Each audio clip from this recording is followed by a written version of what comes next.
Job vive con su mujer y sus hijos en tierra de Uz. Capítulo 1.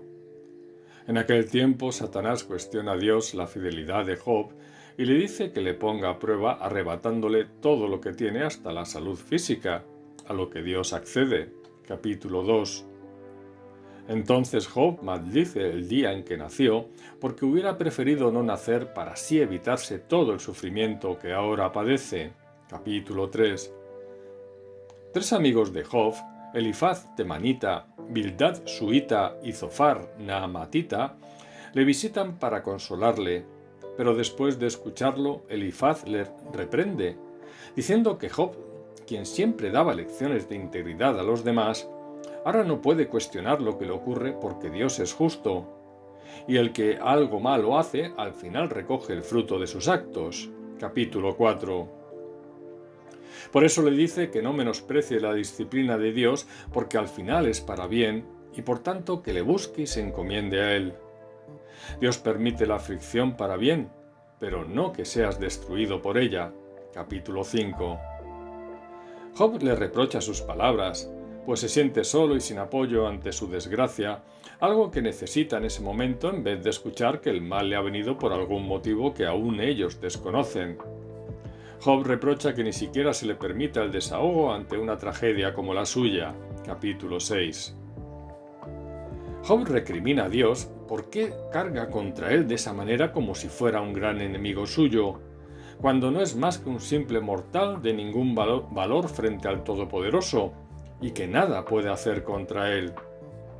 Por eso le pide que le libere de su aflicción, para que al final pueda descansar, incluso por medio de su propia muerte.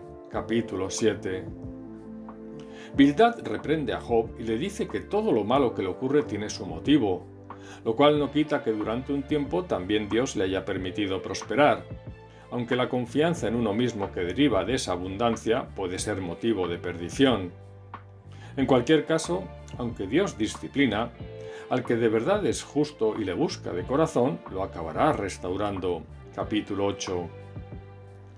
Aunque no entiende la causa de su desgracia, Job se ve incapaz de debatir con Dios dada la naturaleza del hombre en comparación con aquel que es perfecto en todo. Capítulo 9. Aún así, le pide a Dios que le dé la razón de su aflicción porque no es capaz de comprender el motivo de lo que le ocurre, y para él hubiera sido mejor no haber nacido. Capítulo 10. Zofar reprende a Job por cuestionar a Dios, porque él nunca castiga sin motivo ya que conoce todas las cosas. Por eso le aconseja que en vez de cuestionarle se humille ante él para que le ayude a ver la maldad que guarda su corazón, que tenga compasión y le restaure. Capítulo 11. Job contradice el argumento de sus amigos de que el castigo solo recae sobre los impíos, ya que él se considera justo, aunque no comprenda por qué sufre tanta desgracia. Y esto es así de la misma manera que los malos llegan a prosperar en esta vida sin entender el hombre por qué. Pero pese a todo, lo que nadie puede cuestionar es el poder y la sabiduría del Creador sobre todo lo creado. Capítulo 12. A Job no le sirven los argumentos de sus amigos que dicen hablar en nombre de Dios, porque no los considera sabios, ya que vinculan la desgracia con el castigo por la maldad y sus palabras resultan vacías de contenido. Por eso quisiera hablar directamente con Dios, porque está seguro de que será vindicado frente a sus amigos. Capítulo 13. Job destaca que la vida del hombre es efímera y está en manos de Dios, y no encuentra sentido a tanta desgracia. Capítulo 14. A lo que le responde Elifaz para recriminarle su falta de humildad por no reconocer ante Dios su pecado y clamarle compasión, como si fuera el único hombre vivo sin mancha. Por eso critica su arrogancia que le impide reconocer lo evidente. Capítulo 15. Job critica el discurso de sus amigos porque no son capaces de ponerse en su lugar y su falta de empatía le desagrada. Además, se queja contra Dios porque considera que no merece lo que le ocurre y le pide que le vindique frente a tanta animadversión, porque su esperanza se desvanece. Capítulos 16 y 17. Bildad le responde reafirmando el destino de los impíos por mucho que intenten justificarse. Capítulo 18. Y Job le recrimina que se ensañen tanto contra él, cuando basta el juicio de Dios en el que Job confía. Capítulo 19. Zofar responde que en esta vida los malos acaban recibiendo lo que merecen, dando a entender que Job no tiene motivo de queja. Capítulo 20. Pero Job le contradice afirmando que no siempre es así, y que los malos también son prosperados en esta vida, llegando incluso a morir en paz a pesar de haber rechazado a Dios. Sin embargo, Job no los envidia, porque conoce lo efímero de la existencia humana y que todo hombre vuelve al polvo de donde vino, quedando en manos de Dios la aflicción que puedan sufrir mientras vivan, tanto justos como injustos.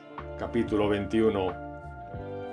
Elifaz le responde que Dios no gana nada castigando injustamente a Job, de la misma manera que nada gana cuando Job actúa con justicia ante él, por lo que el Omnisciente sabe perfectamente lo que hace cada uno y lo que debe recibir.